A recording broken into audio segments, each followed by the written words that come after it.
Hello,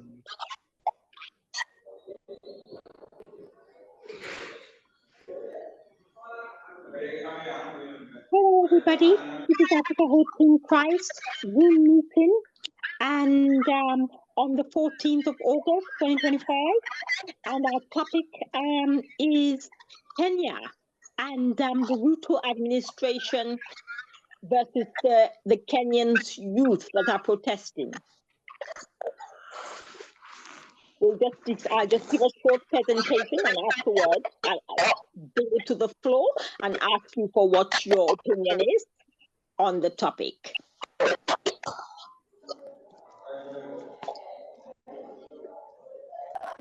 Welcome, Waluka. Thanks for coming back. Yes, for having me.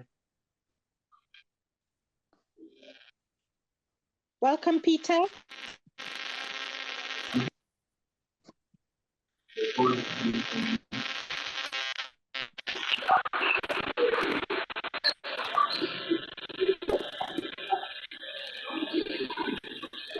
Okay, this is a picture of Kenya, and I want to start by saying and give an introduction to Kenya. And Kenya is supposed to have at least, I think, over 60 different languages. And these are the main ethnic groups on this map. And what I want to talk about is, first of all, Kenya's economy. And what is Kenya dependent on? Is it a rich country or is it poor? And the first thing Kenya is dependent on is its agricultural industry. Kenya's main crops are tea, coffee, and sugarcane. And it also has a massive horticultural industry. And this is about 34.5% of the GDP. The second area that Kenya relies on is minerals. Kenya is rich in gold, copper, coal, and a mineral called niobium, manganese. And recently, they have found $7 trillion worth of coltan. And coltan is the mineral which is used for the production of electronic devices, such as mobile phones, laptops, and jet engines, gas turbines, medical equipment such as pacemakers and surgical implants. Also, Kenya is rich in oil and gas. The third area Kenya depends on is its manufacturing sector. Kenya its manufacturing center is full of food processing, textiles, and construction materials, and that is 17.8% of the GDP. Kenya is also mainly into its service industry, and its service industry is into tourism, financial services. Kenya has a vibrant Nairobi Stock Exchange. It's got a thriving IT industry, which is mobile phones industry. And it also has human rights, human capital, which is skilled and educated workforce. So with all this well, why is Kenya still a third world country? Well, poverty and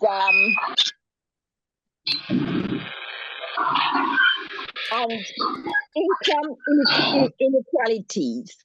A third of Kenya's population are below the poverty level. While it has very few rich people, the majority are poor. And what is the reason for this? Corruption. Because Kenya shouldn't be a poor country at all, with all these natural resources.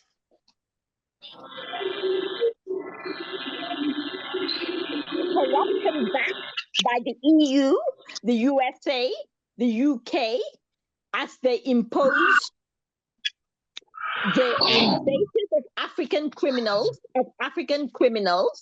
in our society into places of power and encourage corruption and bribery.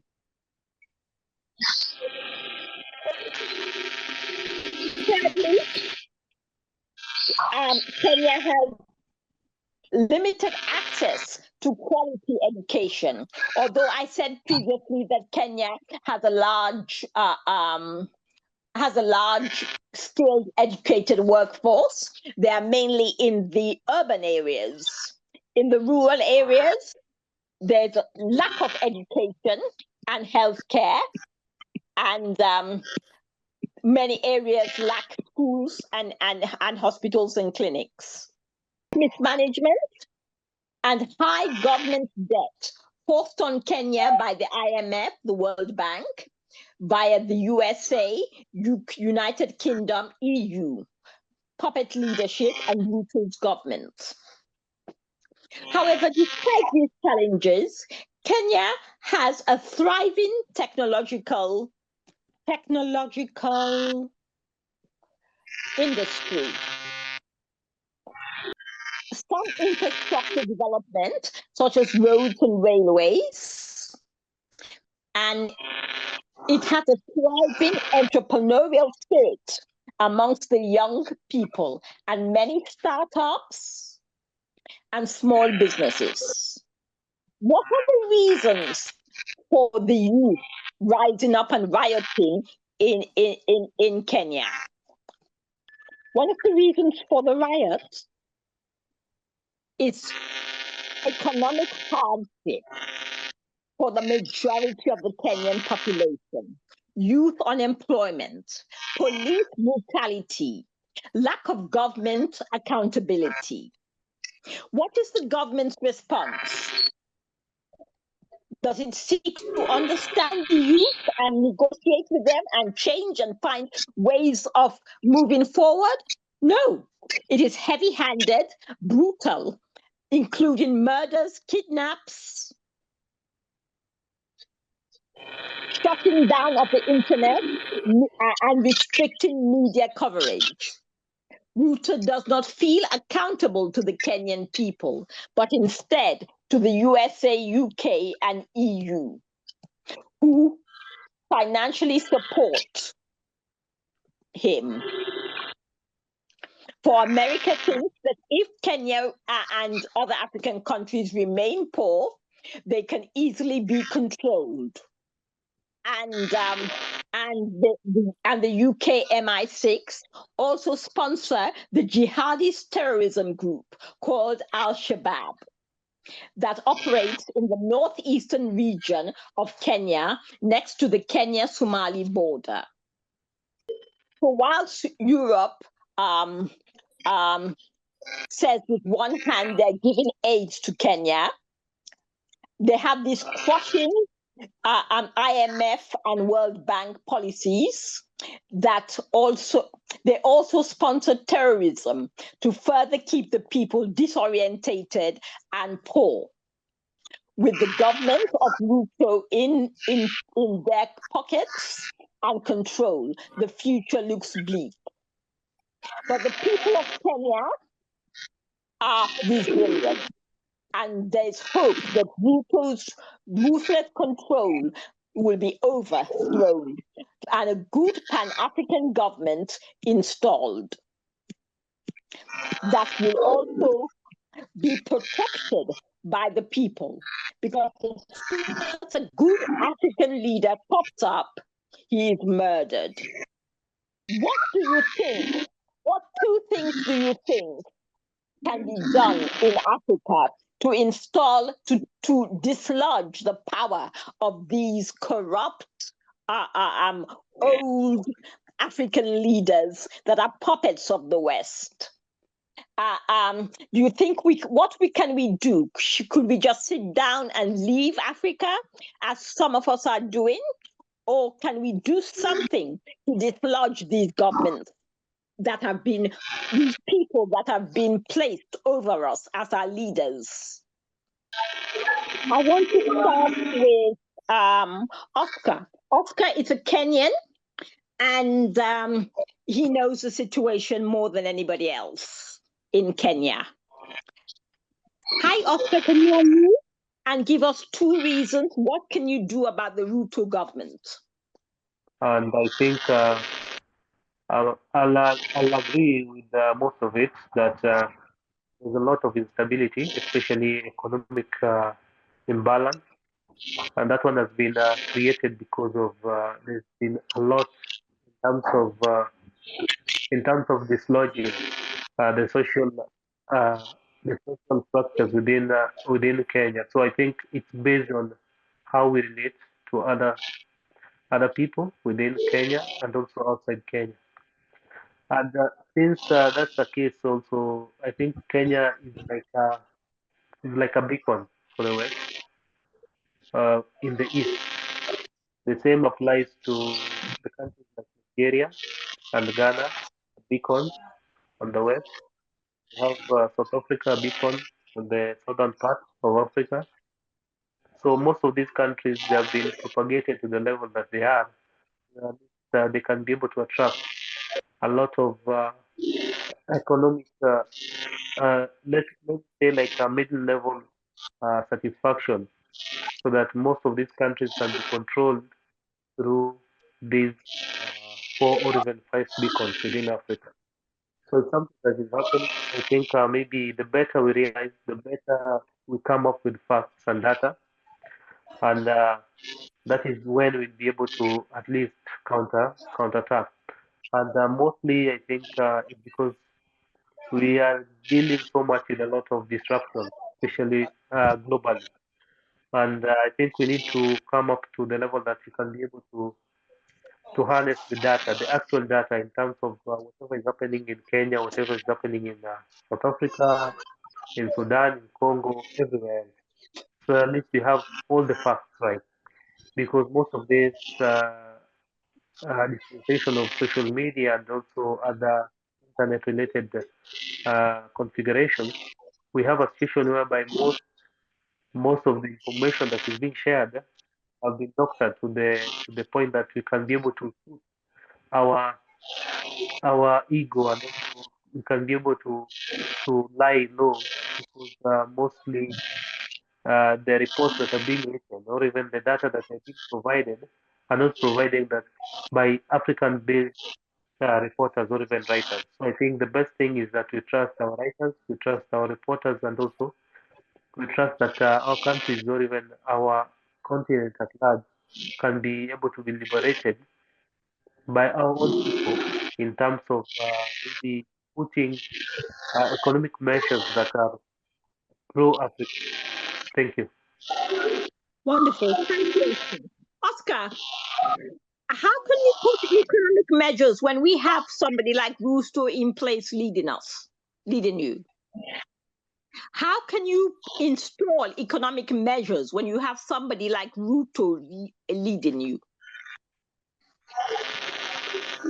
So the economic measures that I'm speaking of are not supposed to be oriented to politics. You think you The can fight have that we economics have, without politics? the fight that we have actually is that most of the African nations have been deprived of their resources through politics. So Yeah. channeling all our politics and our political leaders definitely imbalances us. So we need to figure out how we can be able to stabilize most of these small and medium uh, enterprises within Africa. That is to say, let's say, like for example, in agriculture right now, we are facing something known as the death of the small scale farmers. But it is because Africa have trusted their politicians on board foreign policies that are favoring the big farmers, the big farm enterprises that are being invested in Africa at the expense of their own of their own citizens. So You most think of this these can politics change? are most of this. Sorry, You think this can change? Hi, Oscar. so I'm saying Oscar, most of the sorry. do you think this can change? That the government would listen if you put pressure on it that we need to support small farmers. Yeah, Are you there's hopeful? definitely an option. Are you hopeful for the There's high future? chances. Yeah, I'm hopeful. Wonderful. So you There's think high things chances can that most change, of these can change. and Yeah, what you need to do is to put pressure on the present government. yeah. Wonderful. Thank you very much, Oscar. The current leader will not change, and things will probably get worse before they get better.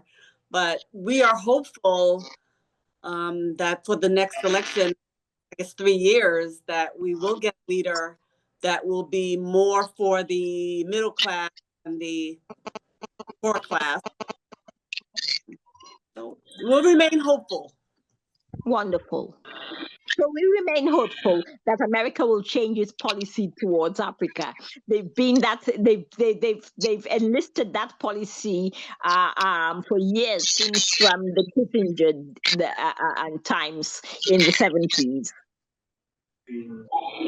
Yeah, I agree, Denise. I agree with you. Yeah. Yes. What do you want to say? Your point of view, Jim?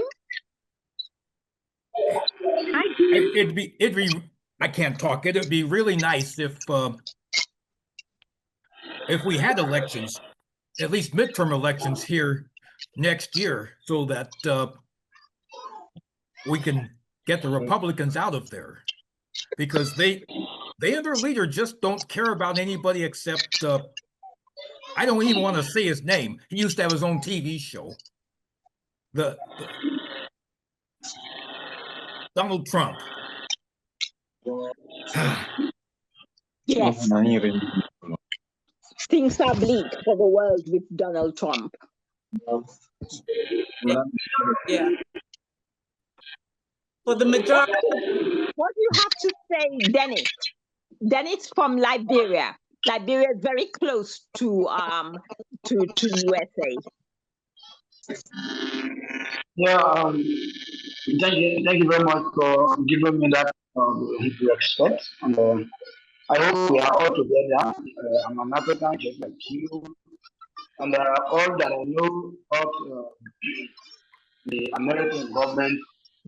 Actually, let us hope to God that He Himself will be the judge, or He will be the final electoral commissioner whenever elections are to be conducted, so that God will help to really feature the best person that will come in that country. Because I'm not condemning Trump or his government, but really there are some hicks around him. I don't know.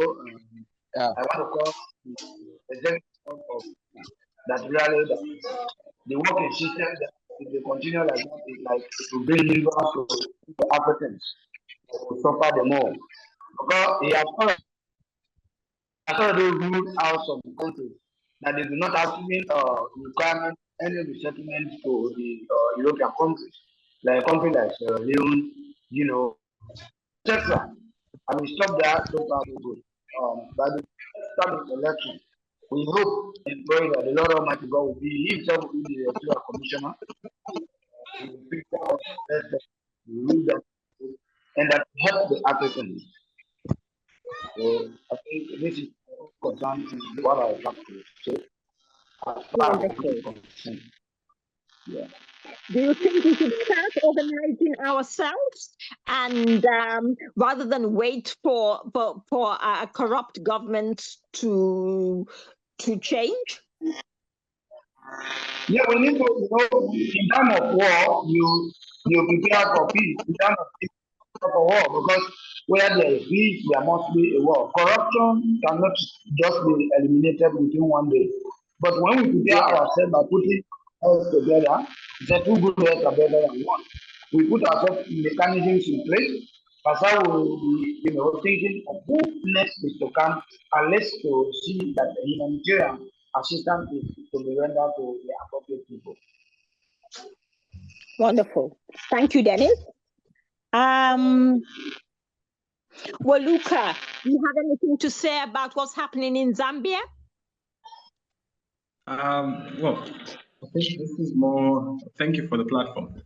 I think this is Zambia, Kenya, you name it. I think this is an African problem that we're facing now. And for the most part, I feel it's a political culture that really needs to change. And the change, again, is what we talked about even the last time. It's a matter of changing mindsets. And to change mindsets, this has to start with the grassroots, and the grassroots is the schools. What are we teaching our youths, and what are they going to implement as they come into office? Because just to vote for a different president this coming election really won't have much of impact, effective impact to change what we're currently facing in general on the African continent today and in Zambia as well. So really, I feel it's an issue of educating the youth now and implementing the knowledge to help them understand that there has to be a shift in that dependency and build a mentality of integrity, and accountability, and then maybe we can realize some serious change then.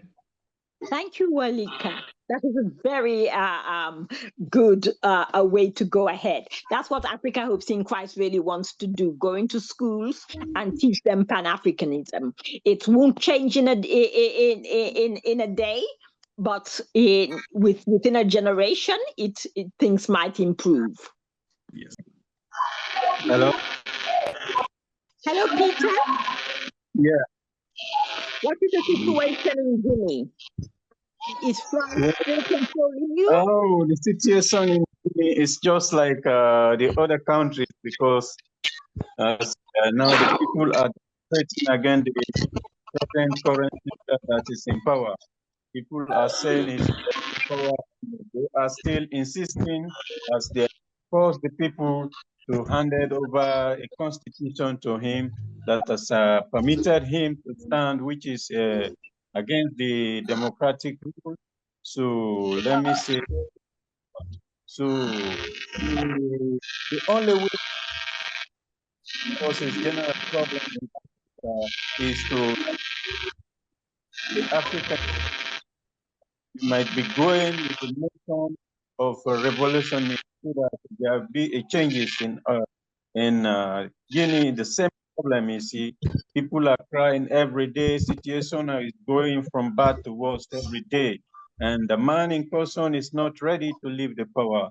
He's totally saying that he is to stand the election and is promising to win so that he rule the people. The living people is very poor. If you can see people that are suffering, there's no care for the people. So really, the way for we to get out of this situation is by orienting the African race to educate them, because the education that has been given to us is the vision of Africa. Let's just look. Example, when the partition and scramble of Africa meeting in Berlin, you see, Africa is totally disunited. So in order for us to build this again is orient the African by starting the Pan-African education from school, from the school children, so that they will know really how to do. Because so it's saying next government that will come, yes, there will be a change, but they themselves will come with the same nation, as long as they are controlled by this white folk. they will all continue that. So the only way to combat it is that the broader exactly the education should start from the to educate African children financial management so that they really know what to do.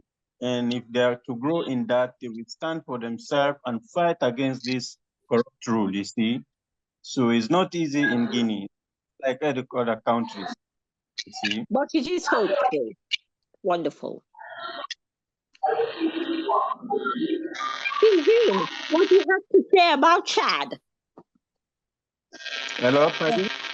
Hi, Sylvain. Yep. What do you have to say about Chad? Number one thing, I think is a very common concept in the whole of Africa. We need a new leadership. Yes. New That's school. not easy to get since these people are installing these people with power, with the police, enforcing it by force on the African people. So There are no free elections. First of all, we need a new school of leadership, educate the young generation right now to take out of their mind corruption, because the corruption that is in power is also really strong in the mind of young people in many countries in Africa. I'll give you an example. My cousin just today sent me a message. She went to the bank, the transactions. As soon as she came from the bank, 3 boys just surrounded her, and then they took her handbag with money, with her passport in it, with her phone, and they ran away.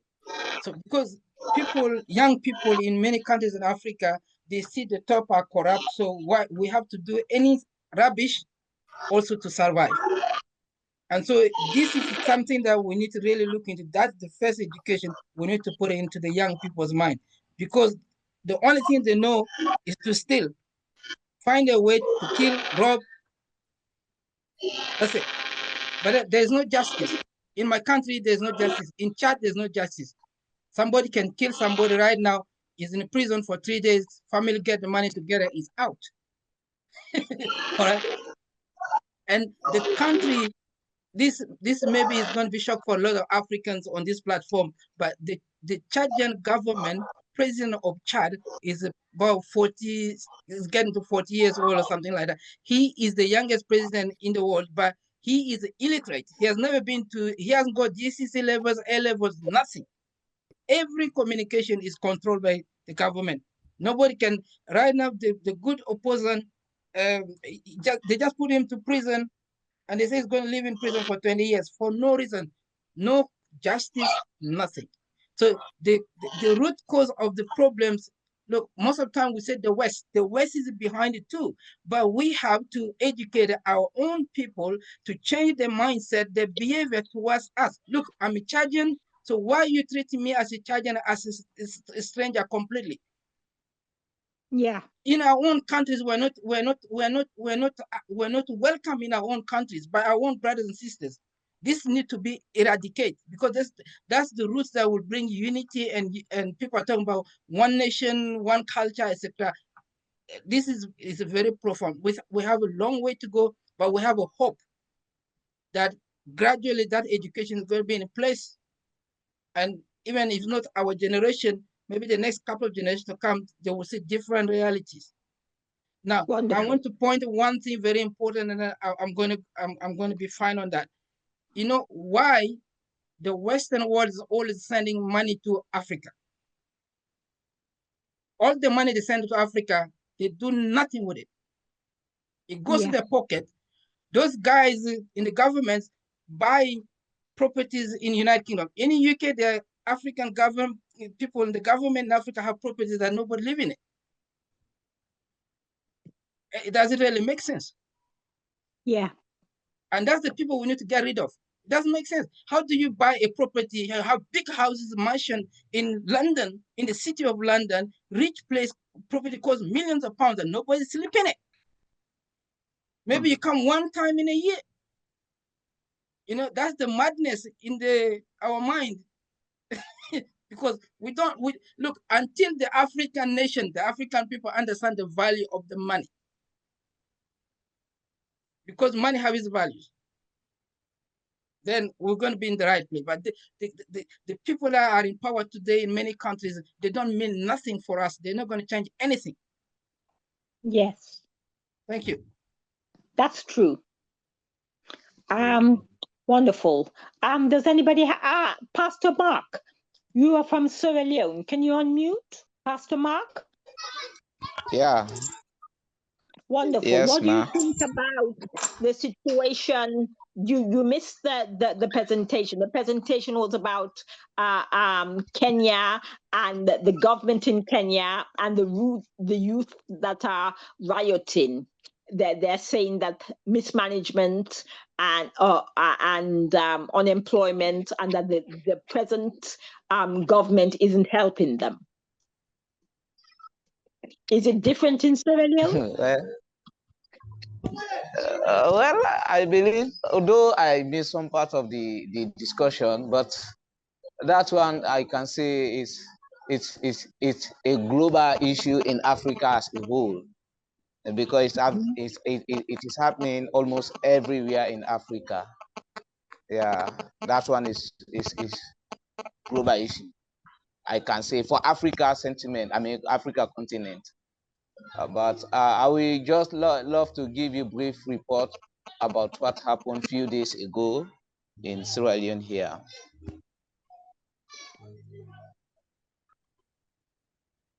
Can you hear me? Yes, we can hear you. Okay, so okay, very recently, a few days ago, but before that, we had a political party which is SLPP, the ruling government party now, and they had their convention, leadership convention, and they have put their leadership in place for the 2028 election. Yes, his line is frozen, so we will move on. Elizabeth, you're from Sierra Leone and you want to be a lawyer. Can you unmute and give your opinion about our topic? Our topic is with the government of Kenya and the youth rioting in Kenya. And you can talk about Sierra Leone and whether the government in Sierra Leone is doing well according to the people, or whether the people are suffering. People are suffering. People are really suffering. Well, we have similar issue in Kenya, though we are trusting God for regime change, but similar things is happening here. Youth are not getting jobs. You know, they living quality of, I mean, the living standard of people is very low. It's difficult anyway. The economic situation in Sierra Leone is very, very strenuous. So it's just like what is happening in Kenya. Though Sierra Leone is peaceful, relatively peaceful in terms of peace, but we are facing a lot of challenges in terms of, you know, food security, you know, economic situation, and the rest. What do you think we can do as an individual organization, or as an individual pastor with a congregation that listen to you? What do you think you can do to improve the situation in Sierra Leone? Well, the only thing I believe, we just have to trust God, because we have tried these people several times, thinking that when they come to power, they will change the situation, they will change the dynamics, but it's still ongoing. So we are just trusting God to send us a God-fearing kind of leader, so that, you know, he can take up responsibility and, you know, serve the people. When you have a God-fearing leader, will you be able to protect them? Because a lot of them are killed. well, Sierra Leone, we are religious tolerance. Yes, of course. I don't think if we have We can't hear you, Pastor Mark. Hello? Yes, we lost your voice. Okay, so I said, yeah, we will keep them. We make sure that they live. We make sure that they continue their vision, you know, because that's the only thing that's our hope. That's our only hope now in Sierra Leone, that God sent us a God-fearing leader, because these people will come and give us so many promises, and when they come into power, they forget about all their promises and do whatever they feel like doing. So it has really become something difficult. Is protecting himself by aligning himself with Russia, and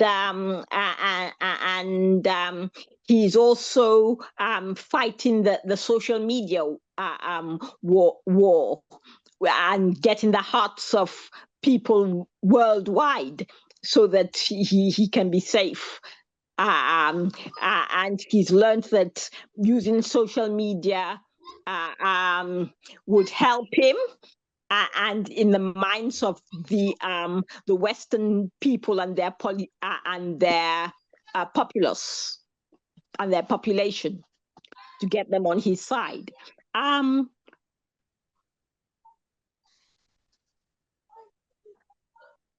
Jim, do you think he's winning the war of social media? I hope not. As long as people stand up. What do Americans think of Ibrahim Traore? Who? Ibrahim Traore of Burkina Faso. You don't know him? Never heard of him? Wait a minute. I've heard of Burkina Faso. Have you heard of Ibrahim Traore, their leader?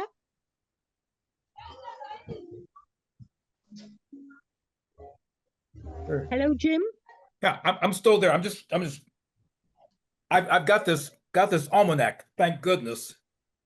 Yeah.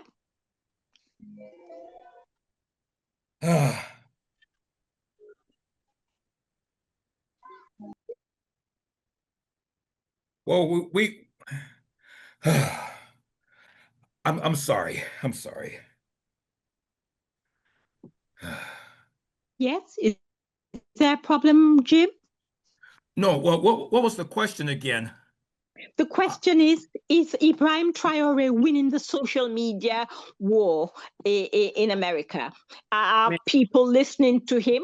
Because he has to protect himself against the Trump administration and their desire to kill him, just as they kill any good African leader. There's not too much talk about Traore here in the United States.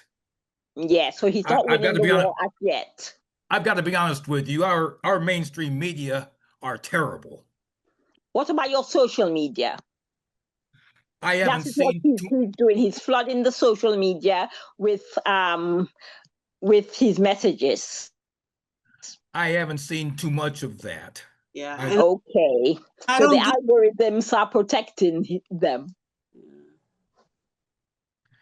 Yes, Charlene? Yes, Charlene? Denise, sorry.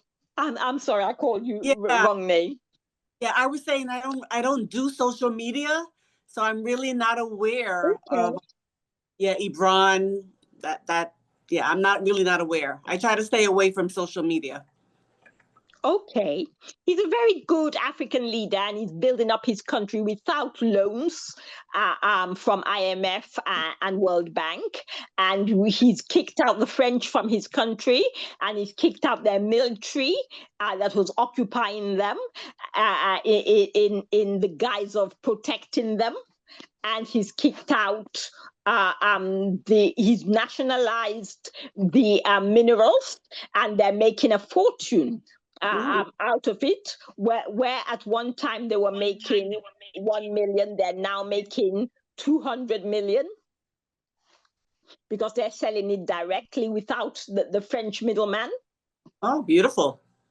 He's doing very well, but Trump is against him, and he sent a Black American who's the head of Africa.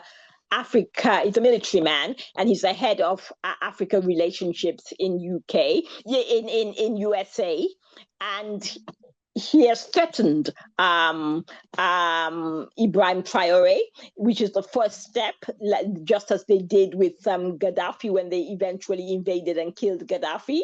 He started the first step already, and just to make sure that it's not racial, they have chosen a Black American to do it. Interesting. Yes. Traore is in danger, as in so many African leaders. They've killed over 20 of them that were good and Pan-African. So we have these people like Ruto who are bowing down to them and who they support and they build up. Right. It's a sad situation that is happening, but as I said, we fight the battle. It might not change overnight, but with the mindset of Africans and the education, which a lot of African people have said, Sylvain has said it, Oscar has said it, Peter has said it, and so has Pastor Mark. With education and changing the mindset of Africans, we can have a leader like Traore and protect him. He's using African scientists, he's using African doctors, he's using African teachers, African lecturers, and there's a real ethos of Burkina Faso first, and it's working. He hasn't been killed yet. You said yet. Well, I don't know. Nobody has succeeded. Kwame Nkrumah, Patrice Lumumba, Gaddafi, they've all been killed. Yes. No one has succeeded. But we're hoping that Ibrahim Traore will succeed, and so far he's alive. Yes. Okay. There is one. He's had 20 attempts on his life so far. Wow. Okay. But each time he has defeated them. Interesting. Yes. I'm surprised that people in America don't know about him. Well, maybe that's myself and the other gentleman, but I'm sure others that use social media, they are well aware. Yeah. Wonderful. Hello, Roland. Welcome. You have any? You missed the presentation, but do you have anything to say about our topic, which is Ruto's administration in Kenya versus the youth of Kenya that are fighting him and rioting and wanting to overthrow him and put a more accountable leader in Kenya? No, Ima, I have been behind the news. I am not current with what is happening in Kenya. Because when you listen to BBC now, it's all about Gaza. It's all about, so that's the only source of information that we have that is credible. I don't have access to Al Jazeera. So I am learning from this one. Then I may be active in the other one. Besides that, I am down with this stupid fever. Wonderful. I hope you feel better soon. Thank you. Do you have anything to say about the situation in Sierra Leone? Sierra Leone, we are still in the transition period. We are trying to see if we can make it so that we'll make the place a better place. This urban rural pool is affecting the nation negatively. So much so that everybody depends now on Freetown for its sustenance. But I'm sure one day we'll get there. How is the agricultural sector in Sierra Leone? It is picking up. But things like agriculture, fishing have capital intensive. Those who are in the rural area can only afford subsistence farming, which is actually... Is the government helping them? Coming again? Is the government helping them? It is being said that the government wants to help, but we only see it on paper. So they're not helping in practice? It is not being practicalized. when it comes to the Wonderful. practical aspect of this, it looks like it is monopolized. Wonderful. The rural people Okay. are actually Do involved in you have agriculture, hope not even that things have will change access. for the better? Can you What give do you us say? anything that you think that we can do now to change things for the better? We need a lot of sensitization so that Centralization yes, sensitization. or sensitization. Okay. Yes, to tell the people what are the feasible agricultural practices. Then we provide the capital. That's it. Technical support and capital. So you think we can make organizations, because I've joined a couple of organizations in Africa that are empowering farmers, empowering small businesses. In fact, I've joined one. The leader is from Zimbabwe, but he lives in Botswana. And he's set up a movement. And we're not waiting for the government to help, because the governments are all corrupt. But individual people themselves are setting up cooperatives and helping each other. Well, when you come to cooperatives have never succeeded in Sierra Leone. What is the problem? The problem is just like you are using this same term, corruption. Okay. I know Africa So Hopes in Crisis supporting a young man to go into farming, which is doing good. Yes. I mean, if that pattern can be replicated in other areas, then we may see success coming. Wonderful. Thank you very much. You're welcome. Well, I think everybody has spoken now. Elizabeth has her internet has not allowed her to stay put. I would have liked her input, but it's all right. She's gone. And okay, we've come to an end now. It's 8 o'clock. And we thank you very much for coming. And we look forward to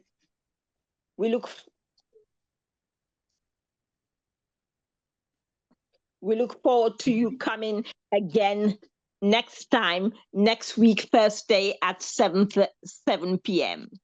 Thank you very much for coming.